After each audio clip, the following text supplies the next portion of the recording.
For example, if you're coding evaluation management, let's choose that module. And again, my assumption is that you've done these things. If you're coding these reports during the course, and I checked in with everybody last week, especially the new students, and it was determined that all of you had actually experienced this. So you have your report here. Even though my display is going to be different from yours, you have the essential components to be able to read the report, decide. I understand that y'all can't highlight it, and I wish you could, but based on the sheet that I gave, that I posted in the course, that had coding tips, and I'm going to go ahead and go to session 7. In each one of these sessions, and this actually should be open for you all to see right now. Let me refresh the screen, because I just opened it.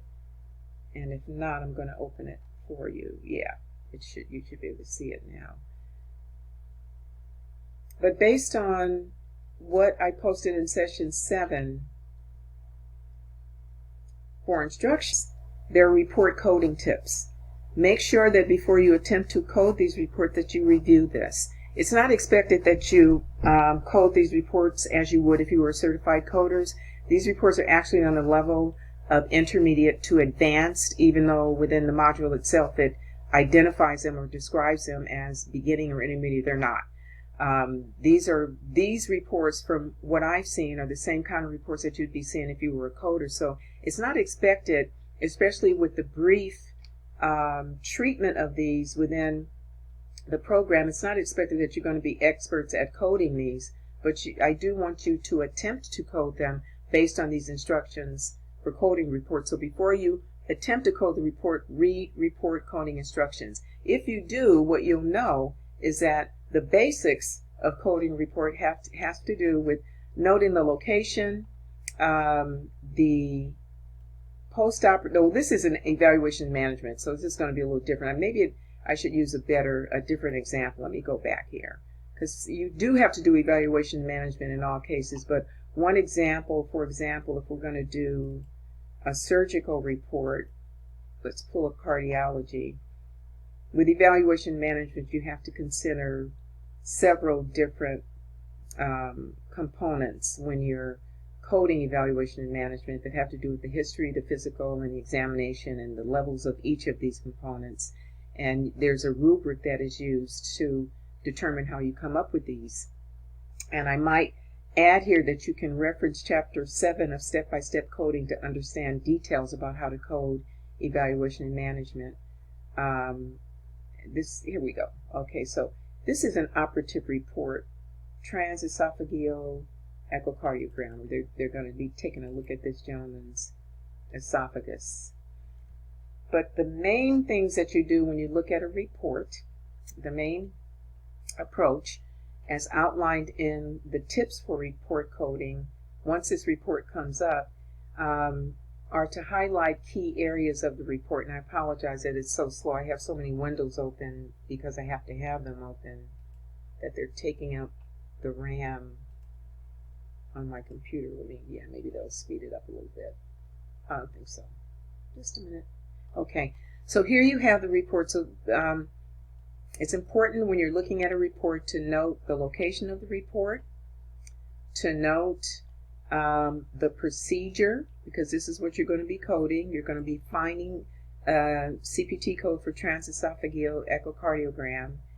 And at the end, if there are any, the indications for the report, presence of atrial thrombi prior to this cardioconversion, and look at the end to see if you find anything that has to do with a diagnosis. And in this case, I would highlight tricuspid insufficiency. Mind you, excuse me.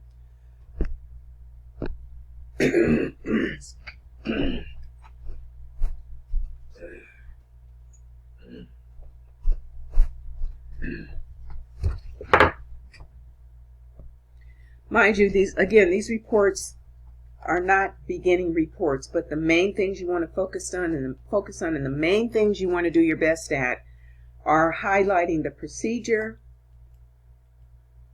and the diagnosis, but do not overlook reading within the report in case there's something that is indicated in the report that may be an additional procedure in addition to the procedure that's done. I'm going to put a fake procedure in here that I know is wrong and a fake diagnostic code. But what you're supposed to be giving me is not just a printout of the report. And I know some of you, I just saw the report, that's not making an effort at it. What I'd like for you to do is try it, submit your answers, and what you should be printing and putting in the Dropbox is this, a comparison of your answers and the right answers. That's what needs to be in the Dropbox, okay? So that is one thing that I wanted to point out. Let's go back.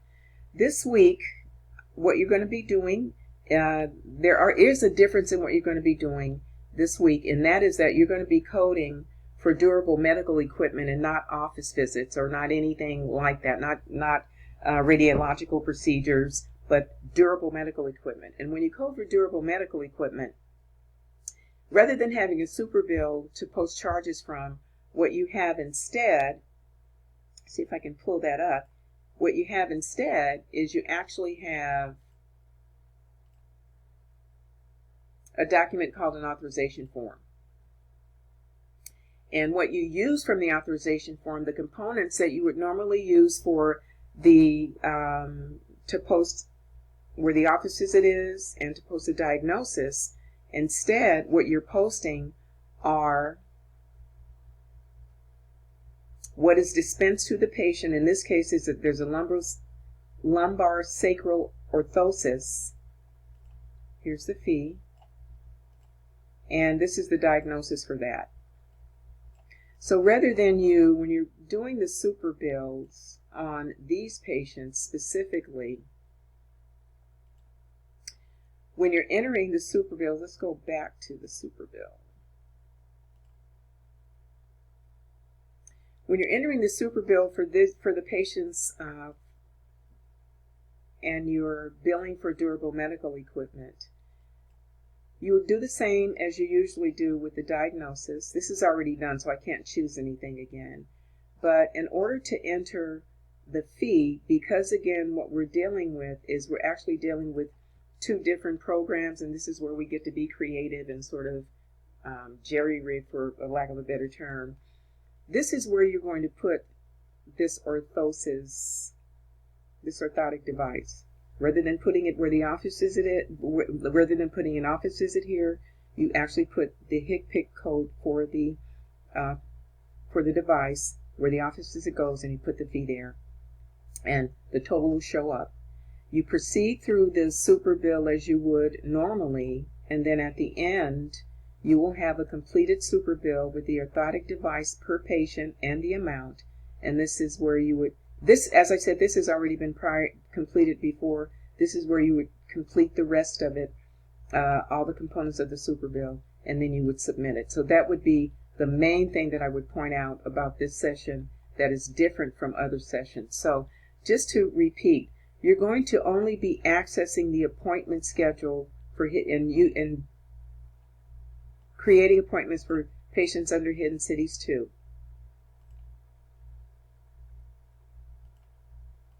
And here are the appointments. And I believe there are these 7 patients. The second thing is that in this session to make note of is that all of the demographic forms, rather than being separate, they're on one sheet. There are 7 in one PDF file, so you can simply scroll through as you're making the appointments. This week we're doing session 3? No, 7. Okay. We don't have it yet though, right, on our thing? It should be open. No, mine's only has session 3 and session 6. Okay, so I'm going to stop recording for a minute. I'm going to go to and open it. One of the most important things that I want to point out about this one is the way that you have to enter the charges. Again, rather than, there's no place in SimChart, and their fee schedule does not include orthotics or durable medical equipment to the extent that you'll be using it in this session. So what that means is when you're creating the superbill and the claim, what you have to do is go down to the offices, as I indicated before, scroll down, and simply put the HCPCS Level 2 code where the offices it would normally be, and put the fee in. And that's pretty much how you take care of that. Okay, so I refreshed it. It's there. Okay, good. Should be. Let's see. The other reminder, so it's Hidden Cities 2.